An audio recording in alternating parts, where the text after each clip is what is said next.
보람미서TV 새벽기도입니다. 8월 15일 금요일입니다. 오늘은 요한계시록 16장 5절 말씀으로 신천지의 거짓말에 계속 속고 있는 이유이란 제목이 되겠습니다. 계시록 16장 5절 내가 들으니 물을 차지한 천사가 이르되 전에도 계셨고 지금 또 계신 거룩하신 이여 이렇게 심판하시니 의로우시도다. 무례한 사람에게 웃으며 대차는 법이라는 책을 쓴 정문정씨가 세바시에 나와서 강연을 했습니다. 이 아가씨는 어릴 때부터 신문도 돌리고 아르바이트도 하고 고생을 많이 했다고 합니다. 그럴 때마다 갑질을 많이 당해서 억울한 일도 많이 당하고 손해도 많이 봤답니다. 그럴 때마다 가족들은 어른들은 너가 참아라, 그리고 어른들한테 대꾸하지 마라, 억울하면 출세해라, 이런 말을 들었답니다. 과연 그게 능사인가? 그러면서 책을 보면서 자기는 깨달은 바를 행동을 하기 시작했고 또 그 결과를 책을 쓰게 되었습니다. 그 책에 이런 내용이 나옵니다. 전화 상담하는 직장이 있는데 사람들이 전화를 상담하면서 짓궂은 말들을 할 때 그 상담하는 직원이 고객님 이러면 전화를 끊을 수도 있습니다, 그렇게 경고를 하자 짓궂게 장난하는 말들이 줄어들었다는 통계가 있습니다. 잘못된 것에 대해서 같이 화를 내고 욕하는 건 아니지만 무례한 사람에게 웃으면서 대처를 해줘야만이 그 사람이 그것이 잘못된 것인 줄 알고 그래도 그걸 고친다는 거예요. 좀 줄인다는 거예요. 그런데 우리나라 사회는 남의 일에 참견하지 마라, 그게 올바른 세상을 만드는데 좋지 않다는 것을 깨닫고 책을 쓴 거죠. 그런데 이 내용이 성경에 나와요. 갈라디아서 6장 1절에 보면 형제들아 사람이 만일 무슨 범죄한 일이 드러나거든 신령한 너희는 온유한 심령으로 그러한 자를 바로잡고 너 자신을 살펴보아 너도 시험 받을까 두려워하라. 여기 범죄한 자, 이게 바로 무례한 자죠. 그 무례한 자를 보고만 있을 게 아니라 가서 말을 해줘야 되는데 대부분의 사람들은 같이 화를 내거든요. 당신이 그렇게 하니까 나도 화가 나는 거지. 이건 성경에서 말씀하는 게 아니죠. 온유한 심령으로 그러한 사람을 바로잡고 너 자신도 그런 게 없는가 살펴보라. 지금 신천지가 그렇습니다. 지도부에서 많은 사람들이 잘못되고 있는데도 말을 못하고 있습니다. 말을 하면 그것이 잘못된 사람으로, 미혹된 사람으로, 마귀 소속인 사람인 것처럼 취급받습니다. 공동체가 그런 분위기가 되면 안 돼요. 잘못된 것에 대해서는 짚고 넘어가야 됩니다. 단 그 방법이 온유한 심령으로 부드럽게 짚어야 됩니다. 그렇지 않으면 계속 행포가 더해지는 거죠. 오늘 읽은 말씀도 그렇습니다. 계시록 16장 5절에 보면 내가 들으니 물을 차지한 천사가 이르되 전에도 계셨고 지금 또 계신 거룩하신 이여 이렇게 심판하시니 의로우시도다. 그런데 계시록 1장 8절에 보면 주 하나님이 이르시되 나는 알파와 오메가라, 이제도 있고 전에도 있었고 장차 올 자요 전능한 자라 하시더라. 지금 계시록 16장하고 다른 내용이 있죠. 1장에는 장차 올 자요 이게 들어가 있어요. 그리고 계시록 4장 8절에 그들이 밤낮 쉬지 않고 이르기를 거룩하다 거룩하다 거룩하다 주 하나님 곧 전능하신 이여 전에도 계셨고 이제도 계시고 장차 오실 이시라. 장차 오신다는 말씀이 계시록 1장 계시록 4장에 하나님에 대하여 말씀할 때 이 내용이 나와요. 그런데 계시록 16장에 와서는 이게 빠집니다. 장차 올 자에 대해서 내용이 빠져요. 전에도 계셨고 지금 또 계신 거룩하신 이여. 왜 앞에서는 장차 오실 분이라고 하셨는데 왜 여기서는 장차 오실 분이라는 내용이 빠져 있습니까? 그것은 계시록 16장이 마지막 재앙이기 때문에 그렇습니다. 더 이상 재앙은 없습니다. 끝입니다. 이제는 돌이킬 기회가 없습니다. 마지막 심판입니다. 셋째 천사가 대접 재앙을 처음에는 사람들에게, 또 둘째는 바다에게, 셋째는 강 샘물에게 쏟아붓죠. 이게 계시록 8장에도 나옵니다. 셋째 천사가 나팔을 불자 불붙은 산이 강들에게 떨어지는데 또 여러 물샘에 떨어지는데 3분의 1이 피해를 봅니다. 그러니까 3분의 1이란 거는 아직 회개할 여지가 있다는 겁니다. 아직은 완전한 심판이 아니죠. 재앙의 시작입니다. 그래서 그 당시 로마가 바다에 신전을 짓고 강 곳곳에 신전을 짓고 우상 숭배를 하는데 이런 신전들이 다 파괴가 되었습니다. 지금은 그저 관광지로 유적지로 남아 있습니다. 그런데 계시록 16장에서 셋째 천사가 대접재앙을 강물에다가 쏟아붓는데 강물 전체가 피바다가 됩니다. 더 이상 회개할 기회가 없는, 이제는 더 이상 미루면 돌이킬 수 없는 마지막 끝재앙을 말씀하고 있는 거죠. 자, 그런데 신천지는 이걸 어떻게 해석하느냐? 계시록 8장에 나팔 부는 천사가 내린 재앙은 과천에 있는 유재열, 장막성전, 또 지교회 그들이 3분의 1이 죽는 거다. 아무 증거가 없습니다. 무슨 근거로 성경을 이렇게 억지로 갖다 끼웁니까? 말해보십시오. 증거가 있습니까? 제가 신천지 강사한테 물어볼 때마다 무슨 증거로 이렇게 말씀합니까? 대답을 못해요.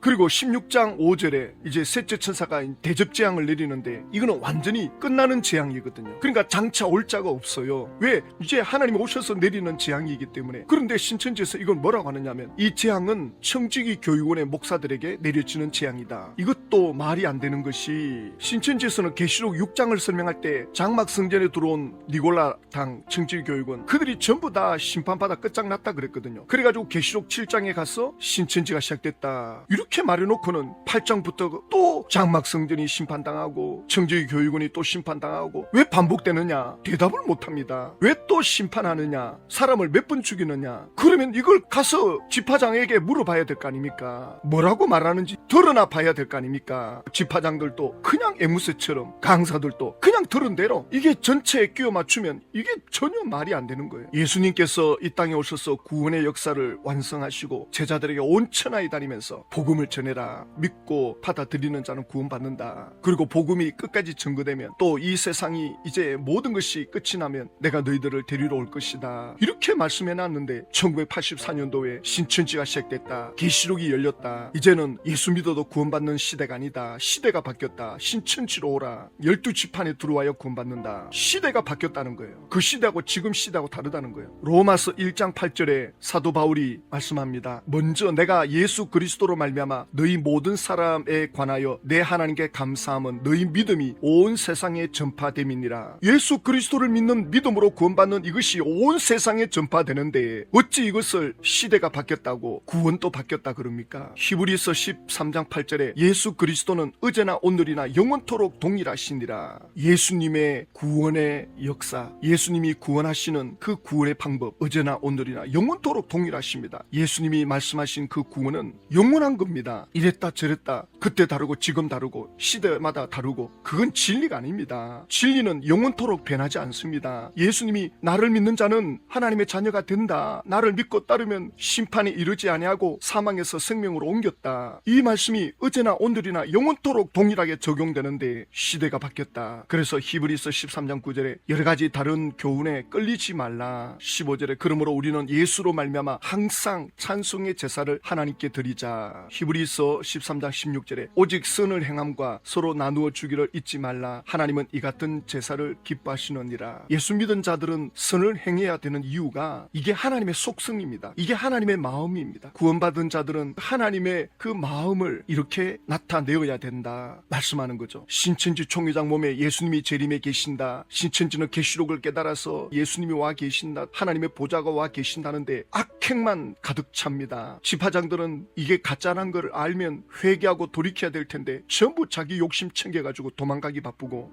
제가 신천지 강사한테 그러죠. 당신들 신도들에게 전도 열심히 몰아붙이면 뭐하느냐. 위에 지도부가 전부 이렇게 하는데 이것 때문에 사람들이 다 나가는데 왜 말을 못하느냐. 지금 잘못된 걸 말해야지. 그걸 안 고치고 사람들에게 열심히 전도해가지고 끌어오라 그러는데 데려다 놓으면 뭐하느냐. 위에서 전부 이 악행으로 인해서 실망하고 다 떠나는데 그래놓고는 책임을 누구에게 돌리느냐. 왜 말 못하느냐. 제가 부드럽게 말을 하죠. 뭐 이런 부분에 대해서 어떻게 생각하느냐. 데살로니가 후서 2장 9절을 보면 악한 자의 나타남은 사탄의 활동을 따라 모든 능력과 표적과 거짓 기적과 악한 자 예수님을 대적하는 세력들이 나타나는데 사탄의 활동을 따라간다는 거죠. 사탄의 영향을 받아서 과대한 포장을 해가지고는 거창한 걸 보여주는 것처럼 그래가지고 어떻게 하느냐. 10절에 불의의 모든 속임으로 멸망하는 자들에게 있으리니 이는 그들이 진리의 사랑을 받지 아니하여 구원함을 받지 못함이라. 왜 그게 미혹되느냐. 왜 그게 속느냐. 진리를 사랑하지 않는다는 거예요. 진리를 사랑했다면 아 내가 지금 속고 있구나. 그 속고 있는 그것에 저항을 할 수 있을 텐데 진리를 사랑하지 않으니 속고 있으면서도 당한다는 거예요. 자 이게 무슨 말이냐면요. 좀 더 쉽게 설명하면 사람들이 속는 이유는 진리 자체를 거부하고 자기 욕심대로 살고 싶어서 그런 것이다 이 뜻입니다. 그러니까 신천지가 잘못됐다는 걸 알아요. 뭔가 잘못된 방향으로 가고 있다는 걸 아는데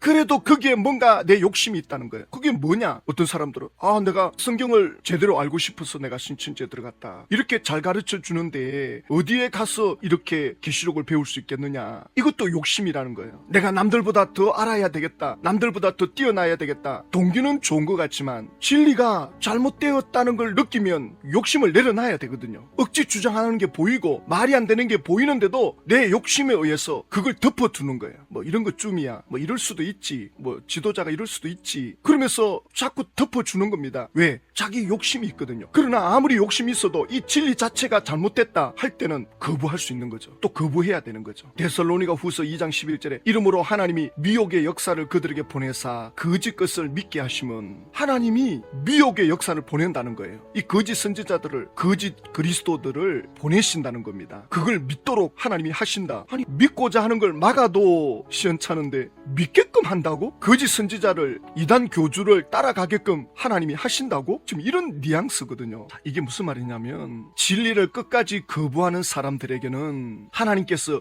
그 거짓 믿음을 그대로 받아들이게 내버려 두신다는 것입니다. 그러니까 진리 자체를 부정한다면 자기 욕심이 앞서 있다면 하나님이 내버려 둔다는 겁니다. 왜 내버려 두느냐? 안 내버려 두면 어떻게 해야 됩니까? 강제로 끌어와야 되거든요. 강제로. 하나님은 인격적인 분이시기 때문에 강제로 믿어라. 안 믿으면 죽인다. 하나님은 그렇게 하는 분이 아닙니다. 그건 사랑이 아닙니다. 믿음이라고 하는 것은 강제로 안 됩니다. 믿음은 하나님의 선물이라고 에베소서 2장 8절 9절에 말씀해 놓고 있죠. 믿음은 성경을 많이 안다고 믿음이 생기는 게 아니에요. 지식을 많이 가졌다고 믿음이 생기는 게 아니에요. 아는 건 많이 알아요. 그럼 믿음은 또 다른 문제입니다. 성경을 많이 안다. 교회를 오래 다녔다. 그거하고 믿음하고는 별개입니다. 교회를 한 달밖에 안 다녀도요. 성경 몇 구절 몰라도 믿음이 좋은 사람이 있어요. 성경 달달 외우는데도 믿음이 없어요. 믿음은 별개의 문제입니다. 왜냐하면 이 믿음은 지식으로 믿는 게 아니거든요. 머리로 믿는 게 아닙니다. 믿음은 마음으로 믿는 거고 영으로 믿고 이건 하나님의 선물입니다. 하나님이 믿음을 주셔야 돼요.